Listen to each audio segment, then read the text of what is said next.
What's up, guys? How you guys doing today? Today's a beautiful, what do you call it? A beautiful Saturday night.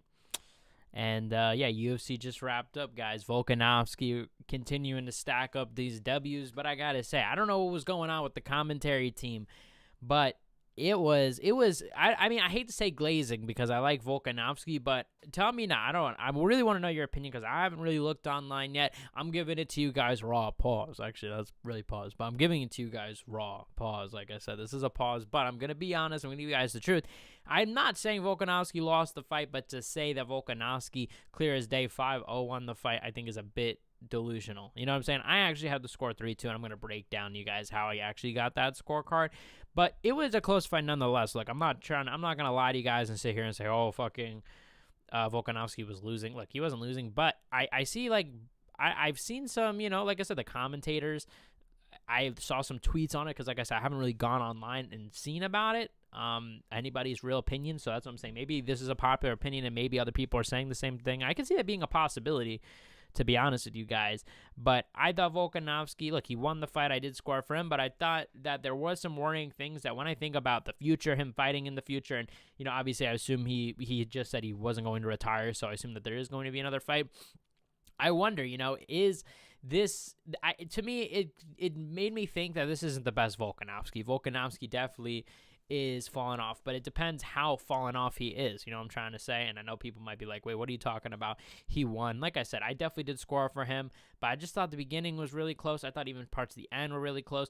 And I mean, look, maybe it also has to do with the fact that Diego Lopes, what he did, because he actually, in my opinion, I think he did have a good game plan. I heard the commentator saying, do more. It's like, bro, at a certain point, you have to just acknowledge Volkanovski's better. You know what I'm saying? Like, you just have to acknowledge that is the problem. You know what I'm saying? Like, there was nothing that Diego Lopes, I think, could have done tonight to win unless he just caught Volkanovski. And his game plan of actually, trying to mix up strikes and be active and, mixing in kicks and mixing in the body kicks, mixing in the body punches and all that, I think, to be honest, like, that was the best game plan possible that you could have had to fight Volkanovski. So, to me, I think that, it's interesting, guys. It is really interesting. Let me know what you guys think. Of course, in the live chat, I'm going to be answering all your questions and all of that good stuff. If you guys are here, give a shout. What's up, Isaac? To me to W before, but shout out to you, Isaac. Yeah, guys. So we're here. UFC 325 just went down. And it was, like I said, look, this event, there was definitely some criticism, especially from me, about the card, this, that, Dan Hooker being a co-main event. I like Dan Hooker. He's actually, I do like him a lot, but obviously that was not a co-main event worthy fight. But I got to say, the card wasn't too bad. Like, I didn't mind the Tai Tuivasa. Well, actually, I hated that fight, how it turned out, but I'm saying going into it, I was actually kind of excited. What's up, Isaac? I see you saying, hey, Jack. Going into it, I was very excited. What do you call it? Like, I was very excited, for that fight. We wound up falling through. I do want to talk about that fight because that was atrocious. Probably one of the worst. I mean, we're coming off back-to-back terrible heavyweight fights from Tai Tuivasa and Talison Teixeira to now, to last week, Derek Lewis and Waldo Cortez Acosta. I believe that's his name. As we learned last stream, I was mixing up his name, so not exactly 100% sure, but I believe that's his name. No, I'm kidding, guys. I was calling him, what did I call him last week? Waldo Cortez Acosta or Acosta Cortez? I don't even know. I don't even remember which one's correct now. I'm confusing my own self. But a little bit of news, guys. As you guys know, also for these post shows, we usually go, I'm active. I'm looking to see the news. I'll break whatever news is going on live. And we could talk about it, whatever news is coming up. Lopez got to start with the mullet, man. Fix that, and he'll still fight better. Yeah, that mullet is definitely a bit distracting for me. I'll be real. It was a bit distracting. But yeah, Volkanovski, a bit of breaking news. I guess they did announce this, the post-fight interview, post-fight speech, whatever. Volkanovski has tied Jose Aldo for the most title wins in UFC featherweight history. So that's obviously big news for Volkanovski himself.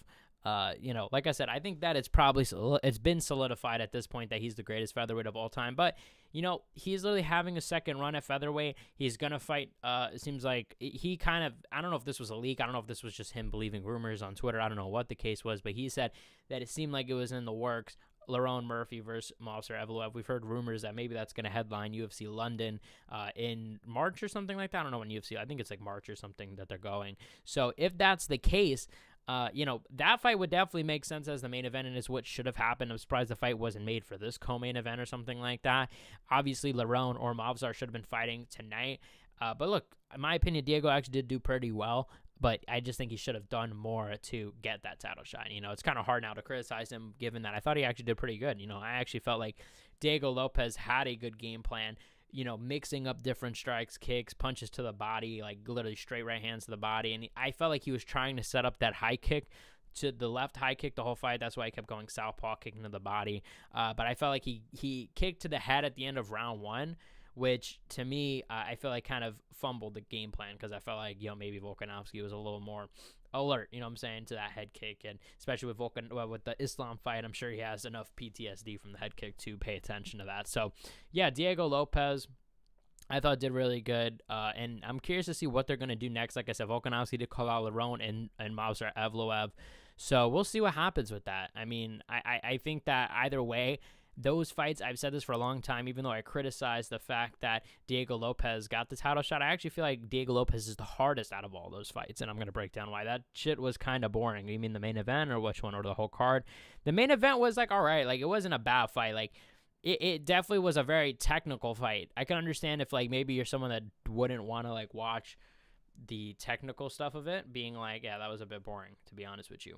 But honestly, though, I will say, like, it wasn't bad. I was in suspense because I think that there was always that, like, element of, will he get finished? Volkanovski. I was really invested in rooting for Volkanovski, so I think that's why I was entertained.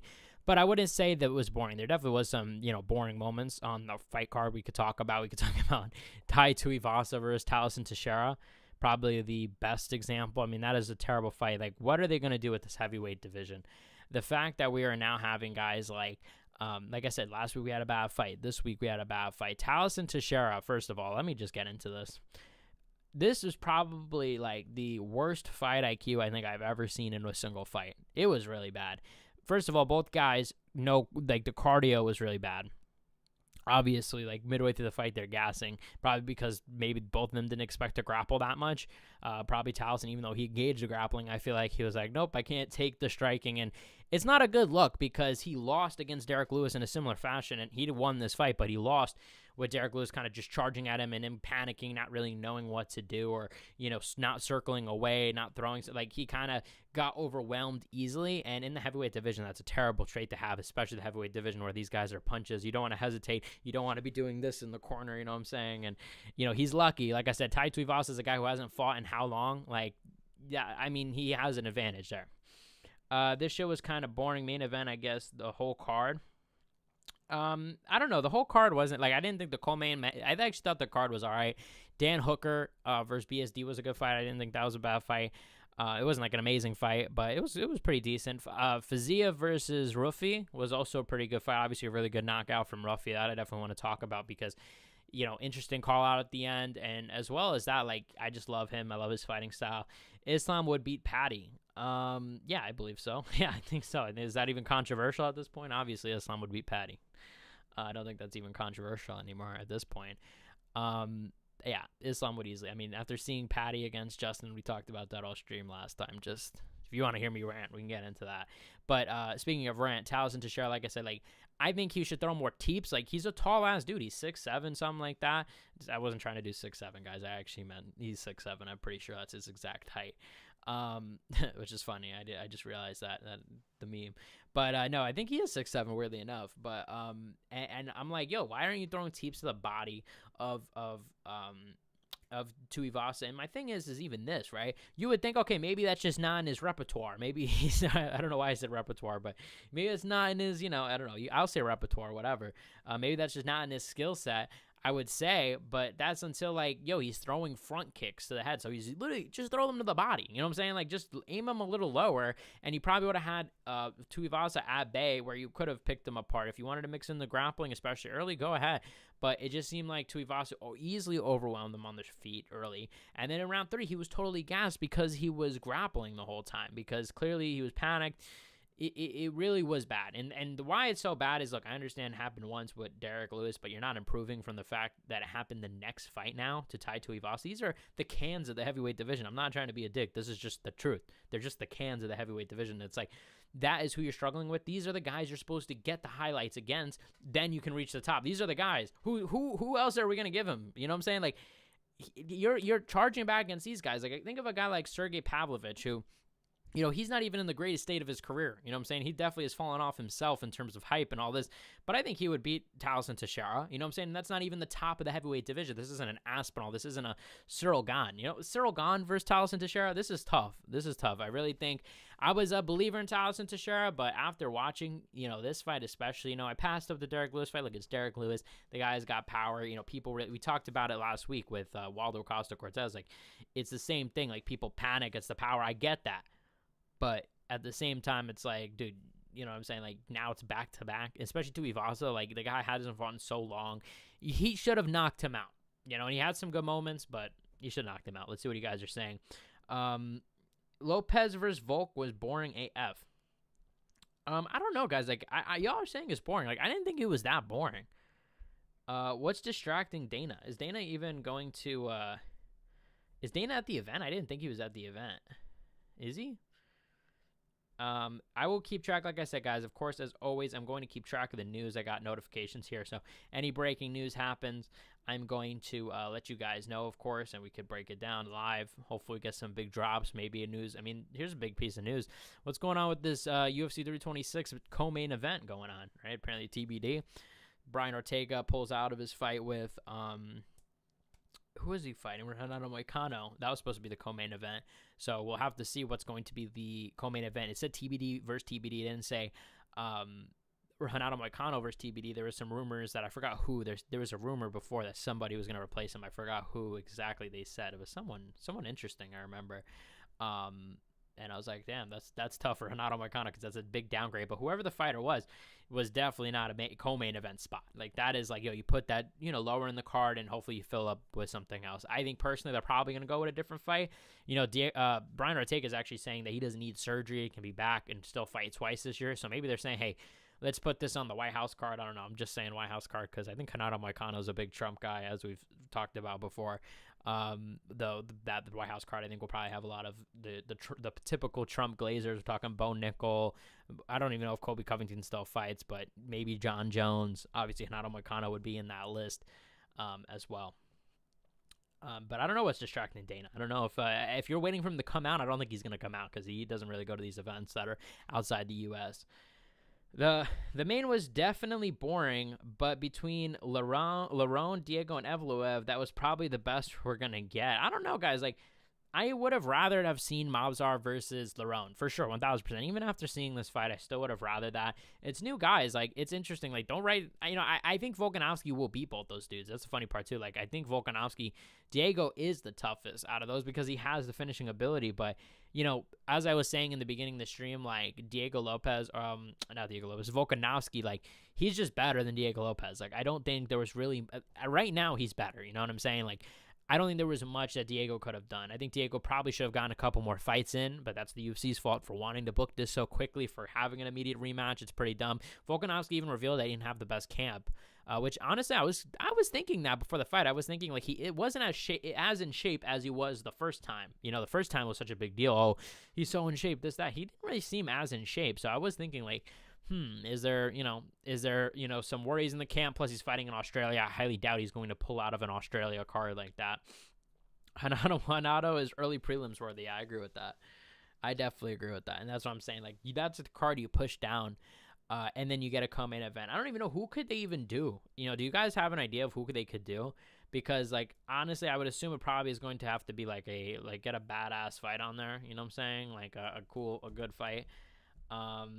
Maybe you get, let's see, I'm trying to look right now. I mean, there's maybe do something. I don't know what you would do. You know, I guess they would probably want to try to go big. You know, I'm trying to see who's even available. You know, not many people. Maybe they do Lerone Murphy versus... Oh, maybe that's what Volkanovski was talking about. You guys think that maybe they're going to do Lerone Murphy versus Mavzar Evloev as the co-main event?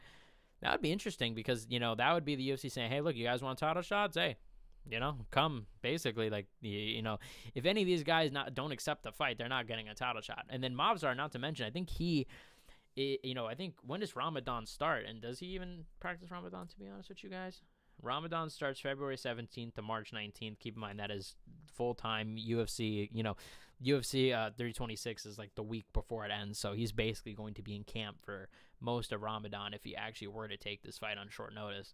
But let's see, actually, does he even celebrate it? But if that's the case, then, I mean, I can't see Movsar taking, although we did see Bilal take a fight during Ramadan at one point, a short notice fight, not even to mention it was against Gilbert Burns. It was like 2 weeks notice. It was a similar thing, co-main event. So let's see, I actually don't even know if he's Muslim. Yeah, he is Muslim. So yeah, he would be celebrating Ramadan. So we'll see, we'll definitely see. Who knows? I think like I said, like, I think it will be interesting to see who fills up that spot. It's obviously a BMF type fight. I do think they'll probably go with someone big. Part of me, I was looking at it, I said Sean O'Malley versus Corey Sandhagen. Anybody? Fuck it. I know that Corey Sandhagen, I think, was maybe in talks to, fight Ayman Sahabi. But I don't know if that's still happening. But either way, look, Sean O'Malley on a co-main event. I know it's short notice. I don't know how, he went 3 rounds with Song Yadong. I'm just throwing out names, guys. You guys let me know. I'm curious to know. You guys let me know what names available are they that they could do. Who would be down? And honestly, I don't even think O'Malley would accept that. Short notice against Corey Sandhagen. I don't think that's a good idea for the guy. You just got to win.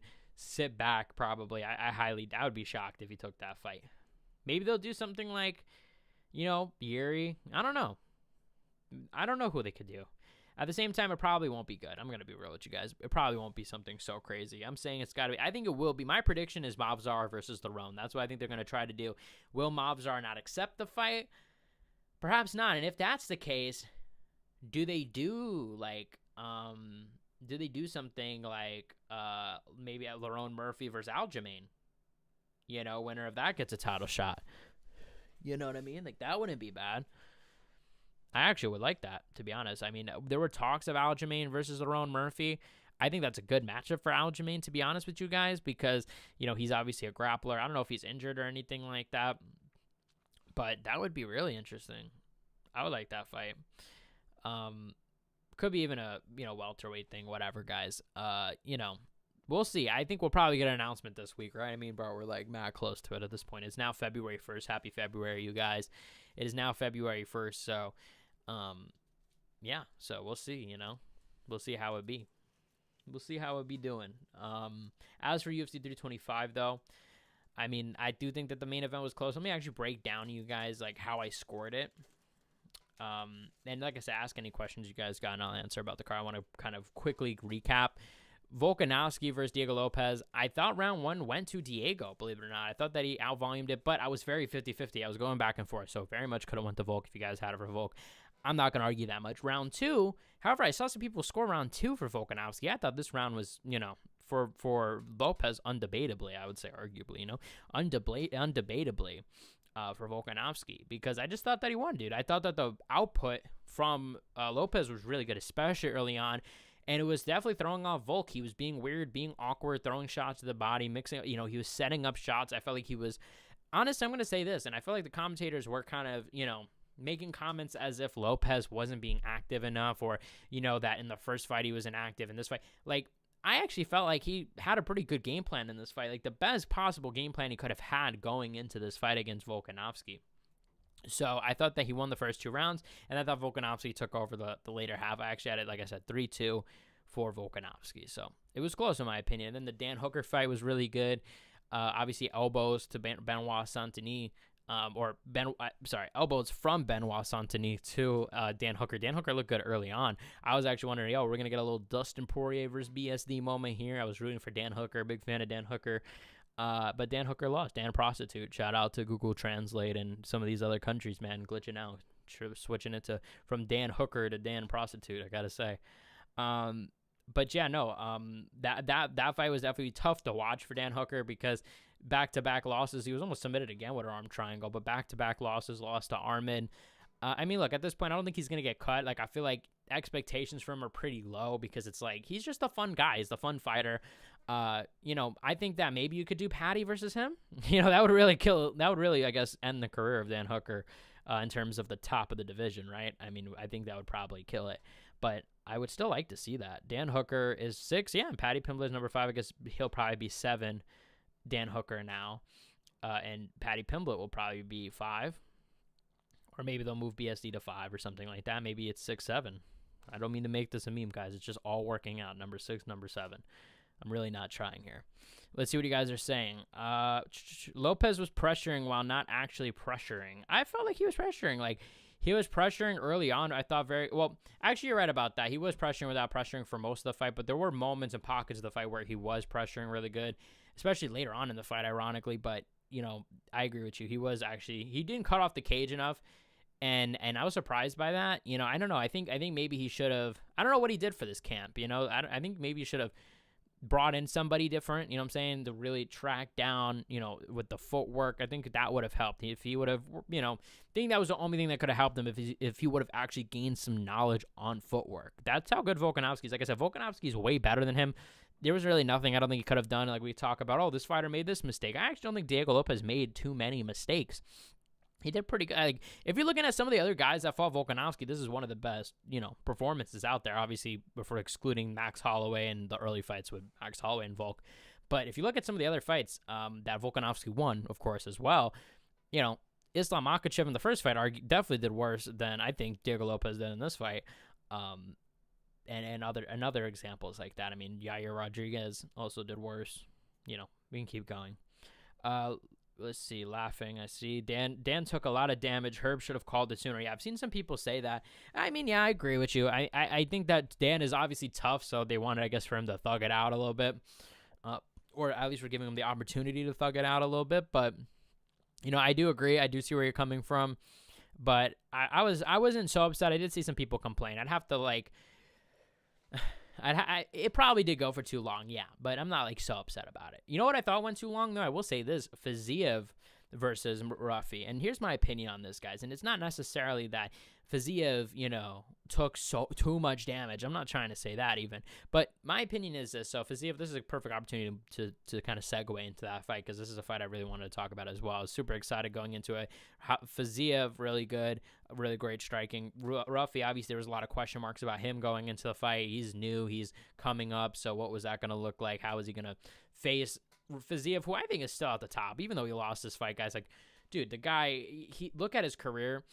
In this fight, he was winning most of the fight and then got caught in the second round. So he was winning most of the fight. And then if you look at the Justin Gaethje fight, the first fight, I actually scored it for Fiziev. And the second fight, I obviously did not score. Well, I won't say obviously, because some people actually I saw did score it for Fiziev, but I didn't score it for Fiziev. However, he took that fight on 2 weeks notice. So, you know what I'm saying? Obviously that's not a knock on him. And I hope he doesn't get cut. I don't think he'll get cut. If he gets cut, I'll be bummed, because Fiziev should not get cut over this. He got caught. He was winning most of the fight. He definitely has. I could see this guy still being at the top. I don't think that we've seen anything that's made me think, oh, this guy can't be. Ruffy is an extremely awkward guy, extremely awkward style. And Gaethje, look, young in his career, Fiziev was, and then he came back on short notice and still, look, did pretty decent. You know what I'm saying? It's not like it was a one-way traffic from Gaethje. It was both close fights. So I don't think, I think he's really good. And that brings me as to why I'm saying the fight was called too late. My opinion, look, you have a guy in Fiziev. He's rocked. He clearly was hurt. And I'm not talking about, when he gets knocked down, call the fight right there, guys. It was, he's running around. He gets up. He's out of it. You know what I'm saying? Ruffy's punching him with a whole bunch of punches. I think they should have called it early, because there's a chance that, maybe Ruffy, lands another shot and knocks him out cold. And as you guys know, when you get knocked out cold like that, you are not the same. And that just to be able to avoid that, especially that early on into your career, is going to be huge. If he gets knocked out, I'm not saying that it would be, but I'm just saying it potentially could be the end of the career for Fiziev if he were to get knocked out cold, potentially. His chin could be gone, his chin could be compromised, and all that. I've even heard him talk about wanting to go to 145, so good luck going to 145 with that big of a weight cut with your chin that gone. So yeah, there's a whole lot of I think that it should have been called a lot earlier. Luckily, he wasn't knocked out cold, so at the end of the day, it didn't really matter. But Ruffy looked good, but in the beginning was definitely hesitancy to throw. And I'm curious to see how that will, how it will do in the top. I actually think, here's my opinion, I actually think that Fiziev will do better at the top of the division than Ruffy will. That's my hot take. You guys can let me know what you guys think as I read the chat.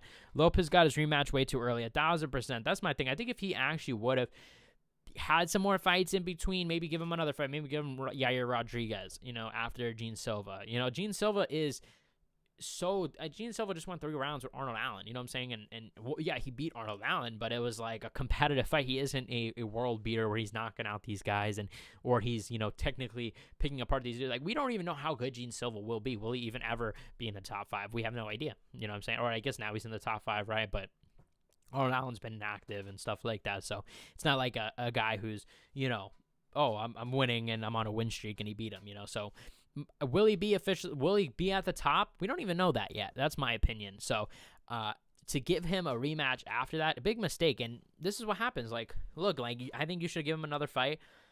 If you would have had Volk fight Lerone and maybe Diego fight another guy, then you could have done it at the end. But, I think they wanted to have it, ironically, you guys are complaining about the fight not being exciting. I didn't think the fight was boring, but you guys are complaining about it. And ironically, the UFC did this. Why? Because they didn't want a boring fight. And look, you're getting a boring fight regardless. So they might as well have done Mobzar versus Volk, or what I wanted to see, Lerone versus Volk. That was my pick. I think that was the obvious. I was surprised they didn't go with it, to be honest. Like that felt like the obvious move with Lerone coming off of that spinning elbow to who did he knock out with that? Who did he knock out? I'm drawing a blank, but obviously it was like his debut or whatever. It wasn't Patchy Mix. It was the other guy. Oh, Andrew and Pico, right? Let's see, guys. Let's 5-0. That 5-0 card was crazy. Volk definitely won, though. Okay, thank you. Okay, yeah, that's exactly how I feel. Just call me Patty. Shout out to you, because that is exactly how I felt. Like, 5-0 is crazy. I did see some people online score it, though, like, 2-0 Volk when we're into round 2, or 3-0 Volk after round 3. I'm like, what are you guys watching, dude? This is a pretty competitive fight. Like, 3-0 is nuts. Like, even if you want to do 2-1 Volkanovski, I get that. But come on, not even giving Lopes 1 round. I had it, like I said, and after round 3, my scorecard was 2-1 Lopes. So I was like, damn, Volkanovski needs to get more points. And even DC, I think around 4 was like, oh, maybe if Lopes gets these next rounds, maybe he can get a decision. Like, I didn't think that at all. Like, I felt like if he got that round, he could have gotten a decision. But obviously, that wouldn't have been the case. We saw 50-45s, 49-46s. It was super close. Lopes, like I said, Lopes actually had a really good game plan. I was really impressed. The fact that he came really prepared for this fight. So he definitely deserves all the credit in the world.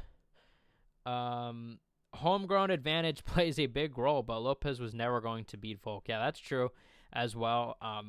Whether it be from the judges, the crowd, or just the confidence, all that is obviously going to work against Lopes, for sure. There's so many different aspects. You watching Lopes versus Stevenson? No, I'm not watching Lopes versus Stevenson. But it is in New York. I was thinking about going. Did you guys hear about Big Baby Miller, Jarrell Miller, bro? R.I.P., bro, his hair. For these guys that don't know, he was in a boxing fight, Jarrell Miller, today in this Lopes card. And the toupee on his head went flying off of it when he got punched. So very embarrassing, man. That is probably one of the worst things that could happen to you. You know what I mean? Like, you're already losing a fight, and then boom, this happens. Ground, not grown, for fuck's sake. Let's see. Home ground. Oh, well, homegrown is, same thing, same difference. I get what you're trying to say. I totally got it. 1,000%.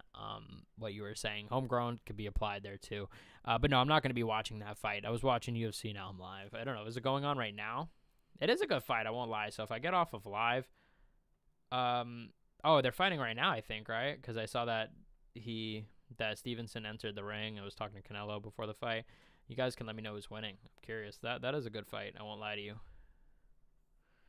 It's a peculiar fight, I will say. Logged me out of Twitter for some reason, so I can't actually check out the news. But yeah, I don't think that Dana White is at this post-fight press conference. Seems like not. So I don't think we're gonna get any big news about this co-main event or anything like that. But if we do, that'd be pretty dope. And by the way, guys, we're not gonna talk about the fact that this. Dude, it is 12 o'clock. This thing ends. Dude, this is mad early. I ended at like 12 for the first time. Like, UFC is really on a early schedule now. Let's see. It's the 8th round. What fight do you want to main event the White House, or what fight do you want, or what fights do you want for the White House event? And it's the 8th round. Okay, who's winning, by the way, for the Stevenson fight? I'm curious. And what fights? Okay, so my idea. I mean, look, like, I just want a dope fight card. You know what I'm saying? Like, I don't really care about necessarily the theme of, oh, America, this, that. You know, I do think, you know, I do wonder, you know, who will they, like, you don't want to put the main event up against, like, a Russian guy. Like, think Merab, right, versus Yan, and you don't want Yan beating Merab, and then, okay, the Russian just beat the American. I know that Merab's Georgian as well, but, you know, he also is American, and I'm sure would rep the America for that fight, probably, because he's, you know, also, I think, like a Trump glazer as well. MMA, is this MMA Jack? Bro is MMA Jack as well. Jack MMA, MMA Jack. Volk 132. I thought I was crazy watching the live. No, thank you. You're not crazy. I also thought I was crazy as well, to be honest. That's why I said, like, I went on here not knowing, and I'm just amazed by your name, MMA Jack. Shout out to you, bro. MMA Jack is funny as fuck. Holy me. Holy my alternate channel, bro. The fuck? MMA Jack. Shout out to you, man, and I thank you for the donation, by the way. But yeah, you are not crazy. I thought I was crazy as well, to be honest.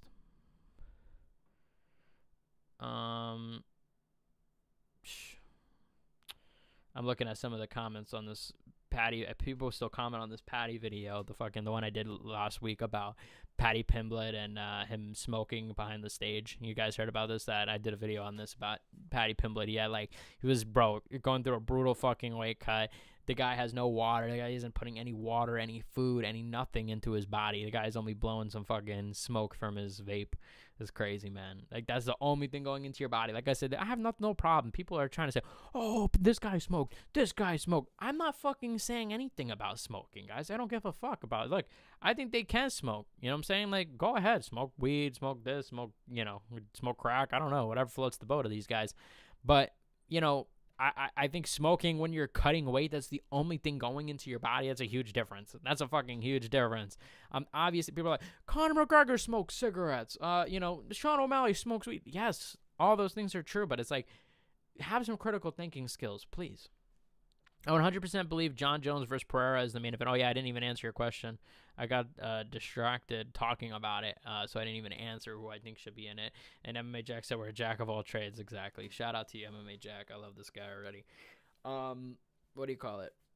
The White House card. So I wouldn't mind John Jones for Pereira. I actually think that should be the main event as well at this point. You know, I know that there's talks of Conor McGregor, but I mean, I've talked about this. I don't think that Conor McGregor will fight this at the White House, at least.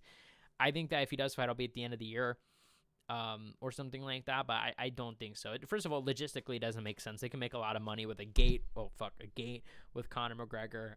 This is also apparently an event we're hearing with no sponsors is being reported. I think Ariel Helwani reported it or something.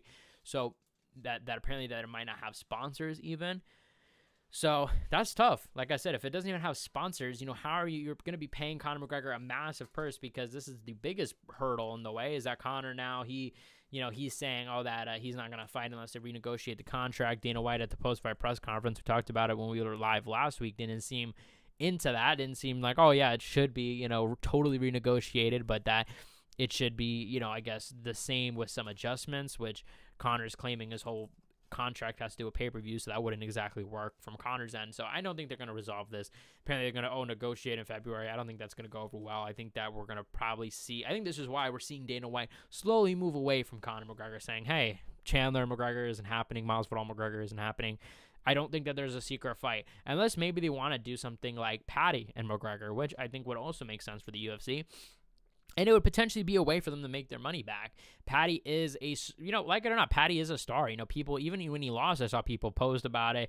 People know Patty, just, casual people know Patty. It's just, he's a popular dude. So if he fights Conor McGregor and beats Conor McGregor, that's going to be a massive deal. I mean, he's going to be a superstar of his own. So potentially, maybe the UFC actually make their money back with that, and that wouldn't be bad. I wouldn't mind that, but I mean, I am not a big fan of Patty Pimblett versus McGregor. Now I'm thinking about it. Actually, I think that's terrible. I hope they don't do this. Like, I don't like Patty. You know what I'm saying? I don't even like McGregor, but I would rather. I don't even know who I'd rather win that one. I don't even want to say I'd rather McGregor win, but it's just like, I would hate both guys. Like, and Patty, I think, will win. I think Patty will obviously submit him. I'm pretty confident. Although I say obviously, but also like I just talked about last week, we don't even know how good Patty is. Patty could be terrible, And if Patty gets caught, but I mean, Conor McGregor also. Come on, guys, he hasn't fought in a long time. I don't think Conor's winning, but I think Patty would probably win that one. And I don't really care. I said give him Ilya. I want Ilya to become the next star. I don't want Patty to be the next star.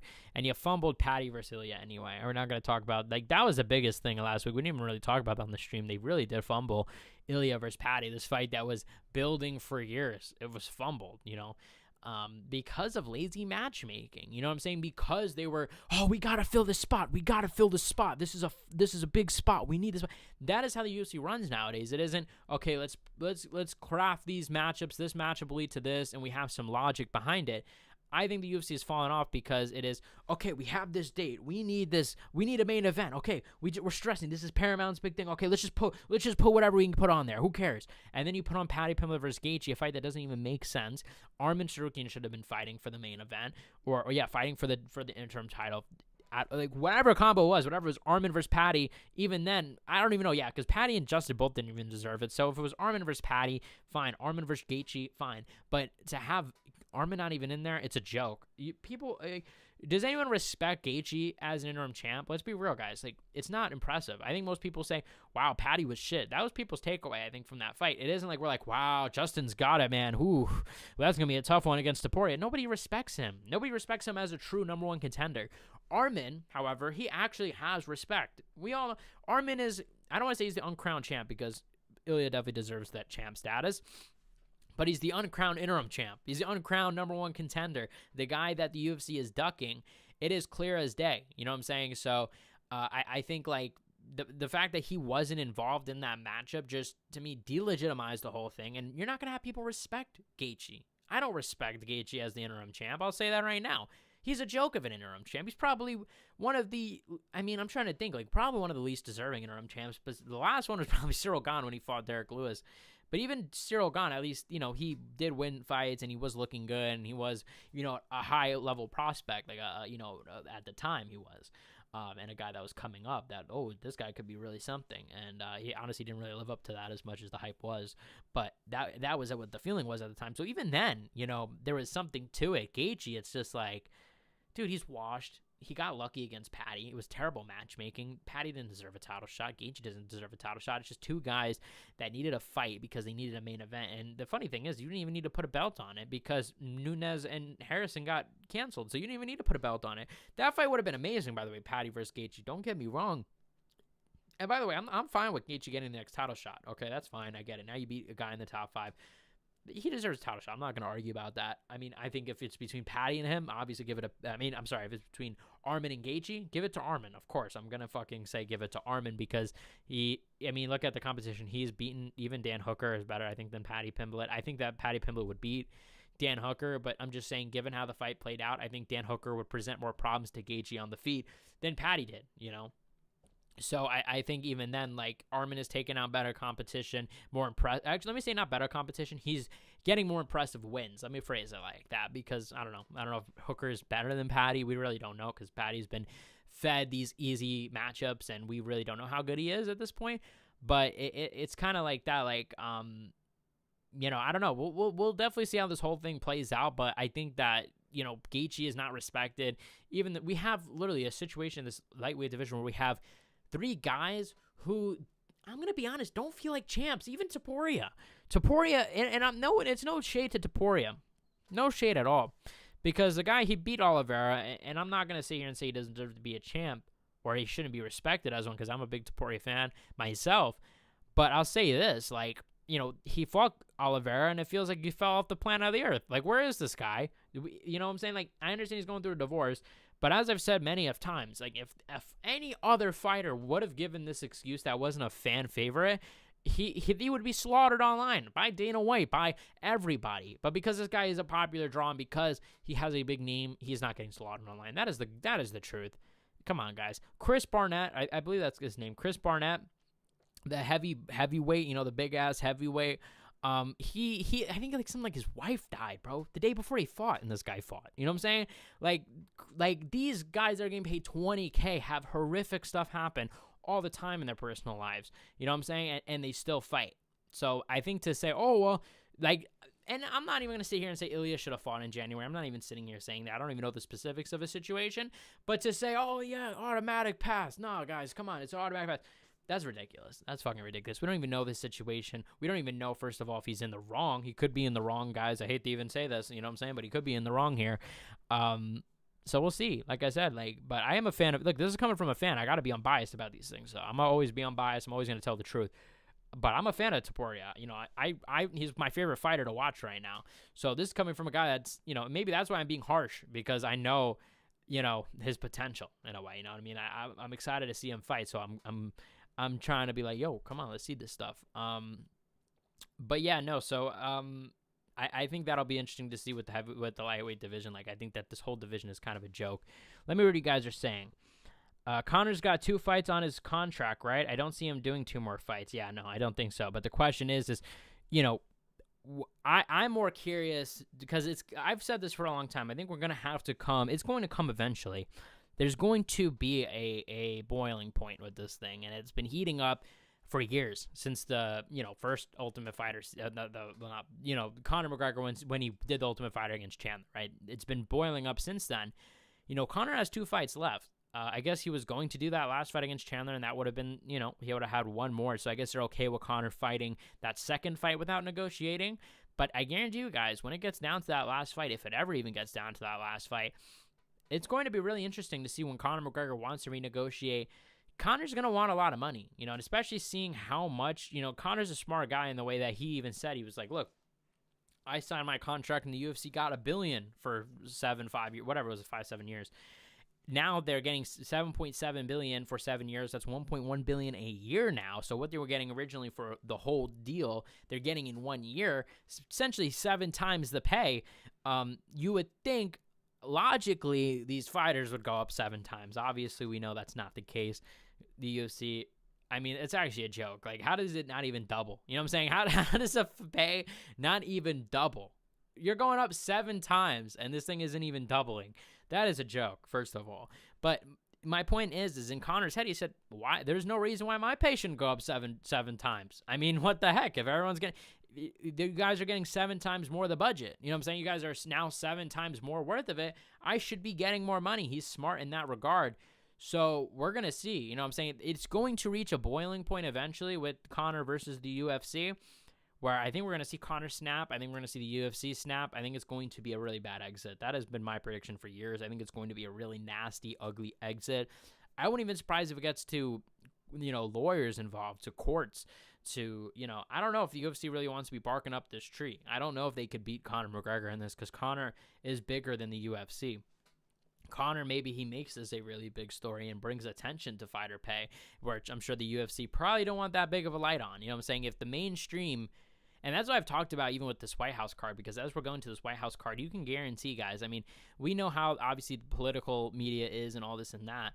Like, I guarantee you this is obviously Trump in the White House, obviously, you know, liberal media and all this, they're going to want to make him look bad and all of this. And guys, I'm not even a MAGA person. I'm just telling you guys what's going to happen. So I'm not here like, oh, Trump's getting, I'm not saying that, guys. I'm just saying, obviously, certain media are going to, you know, or just to make a name for themselves, are going to try to find bad things.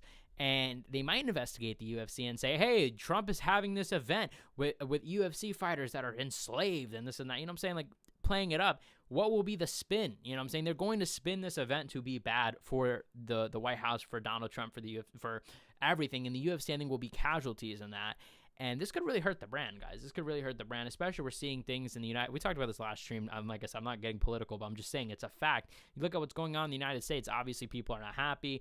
Approval ratings are low. This is just statistic. You know, you guys can get mad at this. It's literally fact. Like, you know, it's definitely controversial more than ever, this White House card.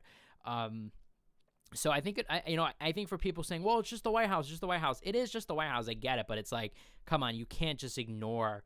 People are going to have connotations with this, and I think that the media is going to really, I think they might, and that's what I'm saying. Conor McGregor, you don't want to mess with Conor McGregor. You don't want him to, you know, really put out tweets that are damaging to the business. You don't want the media to get behind this and say, hey, actually, these fighters are not being treated fairly. And then now there's a big spotlight, you know what I'm saying, on this card where it's like now it's all negative press. That is what I think will wind up happening, just because it's the political climate, dude. It's a political machine. Like, you do not want to go against these politicians. This is another ball game.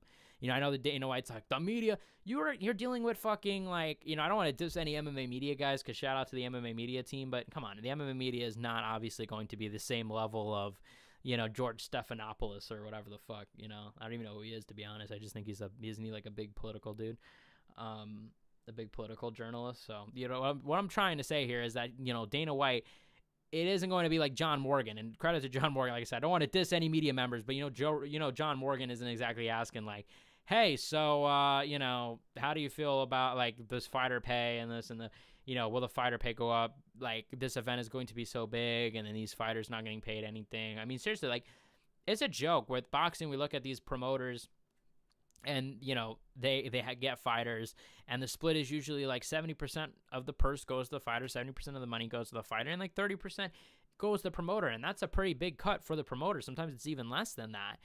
In UFC, we're talking about these cards, like this card tonight, I guarantee you like 5% of it probably went to fighter pay. Like, this is a joke. That's what I'm saying. Like, the fact that, you know, these guys are still getting paid 20 and 20, despite now the company going up 7 times, is crazy, man. And it's crazy that these fighters don't stick together, collective, you know. You guys, at this point, the UFC is so big, they need the fighters at the end of the day, like collective bargain. And the other thing about the UFC, I don't understand why it's so hard. I mean, at the end of the day, the reason it's hard is because I'm sure a lot of them are worried and paranoid, and the UFC probably have awful business practices. But there really isn't that many managers in MMA. If you get like 2-3 managers together and say, hey, you know what, like, let's have like, we're not accepting any more offers. You know, this is the minimum. It should be $50K. Fuck it, $50K is the minimum. 50 and 50. You know what I'm saying? Like, do 50, even if you just do $50K flat. I still think it should be 50-50, but, you know, whatever. 50 show, 50 win. Keep the bonuses intact, and then you're good. Like, let everybody's pay go up even just 30,000. But the reason why I think they don't do this is because the UFC model, I think, is reliant on guys needing this money. I think it's reliant on guys being hungry. I think they fear like Khabib, you know, or Conor McGregor. Let's look at these two guys. Right? They both got massive paydays after UFC 229. And we saw Conor McGregor, obviously, look, he is MIA. He fought Mayweather and all this, and he's got so much money, the guy barely fights. Khabib, he beat McGregor, he beat Poirier, he beat Gaethje, and then retired. You know, super, super young retired. So I think the UFC kind of feels like, look, we pay these guys, they leave. And that's pretty fucked up business practice, you know, to be like, yo, I need these guys so desperate. Like I said, I wouldn't even have a problem with the pay if they would just allow sponsors at a certain point. Like, give them sponsors that they could actually wear into the octagon and get money 100% for themselves. That makes the most sense. And then you don't even have to pay. You could keep all your money. But I don't think it's about, like, I don't think Dana White is there like, oh, man, I can't wait to keep all this pay. I don't think that's the situation. You know what I'm saying? I don't think that he's just some evil man in his lair. I actually think the reason is probably because they fear giving so much money will make fighters not fight, will make them not as desperate to take short notice opportunities or, you know, accept. But like I said, I'm surprised that a union has not happened. I don't think it'll ever happen at this point. Although you never know. Like I said, the hope is the White House card. I'm gonna give the White House card. Maybe some media gets behind it. Maybe I'll contact some media. I gotta contact like NBS. What is this? NBC, and say like, yo, cover this shit. You know what I'm saying? Like, cover this. You guys will have a good scoop on the UFC and tear down this event. Let's see. Conor is on a 2-fight TKO loss. He's not main eventing anything besides. I'm laughing at this. First of all, no. He could come on. Conor, you know, is gonna main event. You know what I'm saying? Conor's definitely gonna main event. 1,000%. Like, that's a joke. Conor's definitely gonna main event this guy. I understand that you're saying that you're not interested in a Conor McGregor main event, but dude, Conor's gonna main event, bro. My mom knows fucking Conor. You know what I'm saying? Like, everyone knows Conor McGregor. He's gonna fucking main event. But Conor pieces up Patty. Has no takedown threat. Patty has no takedown threat. Dude, I'm sure Patty will improve. Patty's young, and Patty, I'm sure, is better than McGregor. I mean, dude, guys, McGregor, you know, McGregor actually doesn't have bad takedown defense in his prime, but there's so many questions now that he hasn't fought. You know what I'm saying? Like, Who will Conor beat going back when he fights, if it is Paddy Pimblett or whatever. But also, guys, I want to check, is there any news? Because there was really nothing coming out, guys. This is really dry. Shakur Stevenson did beat Teofimo Lopez. No surprise there. Gene Silva says he's going to train with Ilya Taporia to help him break Volk. Volkanovski? What the fuck? Why is he going to break Volkanovski? Am I bugging? Isn't Ilya Taporia not fighting Volkanovski? Isn't, I don't know. That's a little weird. Unless Ilya's going back down in weight, or, I guess they could have, Volk go up, but I don't think they're going to do that, right? Yeah, look, people are saying it's a dog shit fight. I mean, dude, like, I don't really feel like it was that different from other Volk fights. I honestly don't think the fight was that bad, guys, to be honest with you. I really don't. I don't think it was terrible. Like, look, it wasn't, I'm not saying it was a barn burner, but, I think a lot of it for me was I was very much engaged because I felt like Diego could finish the fight at any point. I was extremely worried for Volkanovski going into the fight. I'm a big Volkanovski fan as well. I was really worried about him. But even when he took that right hook to the chin and he got dropped, like, it shows that, his chin isn't gone. He got knocked out by Islam, got knocked out by Ilya. You'd think, damn, back to back. That's tough. That's tough to deal with, and you're older now too. But I think he really was smart taking that year off, and I think fighters should really learn from that. I think, hey, take that year off. Gaethje did the same thing, and look where Gaethje is now. He's the interim champ. He took a year off. He was smart as well. So rare Jack compliment for Justin Gaethje, but oh my God, I almost just read. I'm not gonna lie to you guys. So I was just reading news that was popping up, and some Epstein files came out. So I was like, what the fuck? I was about to read this on stream. Obviously not news. Terrence Crawford emoting on Teofimo Lopez. Oh, damn.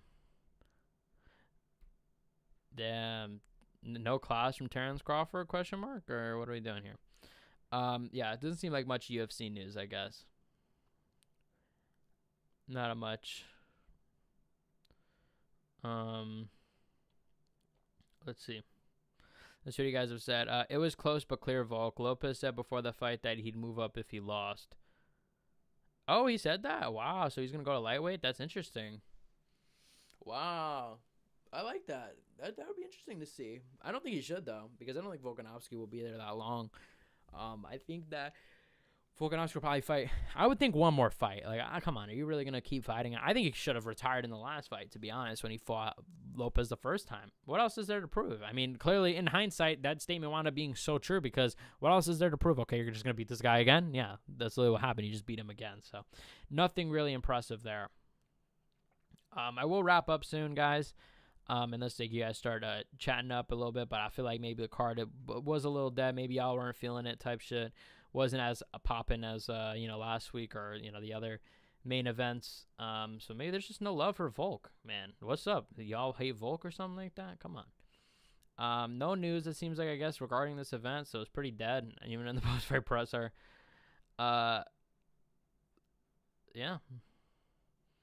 I mean, I see some people saying 5-0. I mean, I don't think so. Not 5-0. I think it was really close. I actually, like I said, I think that he deserves some love a little bit. Lopez, like, I think that he really impressed me, and I'm more curious to see about what he does in the future now. Especially with that, I think that this will age well to be a good performance for him, and stuff like that. But yeah, good main event. I thought, I know a lot of y'all had beef with it, a lot of y'all had problems with it. I'm gonna wrap up here. Overall, good card. We will. I'm going to probably go live a little bit more and stuff like that. I want to figure that out. Like I said, I talked to you guys about this a little bit ago, but maybe I'll start going live even for fight nights. We'll see. What's the next fight night is not a good one. I mean, I already forgot what it was. It was, it's at the tip of my tongue, too. It's at the tip of my tongue. Bautista versus Oliveira. Yeah, that was it. Yeah, I knew it was like some stinker. Then we got Strickland versus Hernandez. That's not a bad fight. I actually like that fight. One thing I'll say, like I said, with this new Paramount thing, I do feel like we're getting better main events, but we'll see if this results in worse pay-per-views. So far, yes. So far, that's very much the case, but I don't know if this is just because it's a coincidence and we're saving people for the White House and this is just the beginning of the year and we're slowing down. I don't know. That's what I think. But let me know if this is something you guys want to see. I'll definitely make more videos this week. Yeah, MMA, man, it just sucks, man. I feel like MMA has definitely been a little bit more dead than usual, than it has been a few years ago. So I think at the end of the day, though, there's always been ups and downs in the MMA world. There's sometimes a little down periods, a little up periods. 2021 was a great year for the UFC, and I felt like 2022 was too. And then I felt like since then it's been a kind of a decline a little bit. And now we're kind of in a little bit of a low, personally. But I do think hopefully with this Paramount stuff, I'll get better. We got this big White House card coming up. But let me know what you guys think. Am I being a hater? Am I killing the mood? Am I being a sourpuss? What do you guys think? I don't know. Am I being a hater? I don't know, guys. I don't think so. I think I'm telling the truth. But you guys let me know, guys. I'm going to wrap it up here. Shout out to all y'all. Shout out to MMA Jack. That's a crazy coincidence. Or not. Maybe you just copied me. I have no idea. Shout out to all y'all. Pink Cloud, Isaac, Anita, Luz, Fight Milk. All y'all. Shout out. Call me Patty. All that. Love y'all. And I'm going to see you guys in the next video, which will be never. No, I'm kidding. The next video will probably be tomorrow.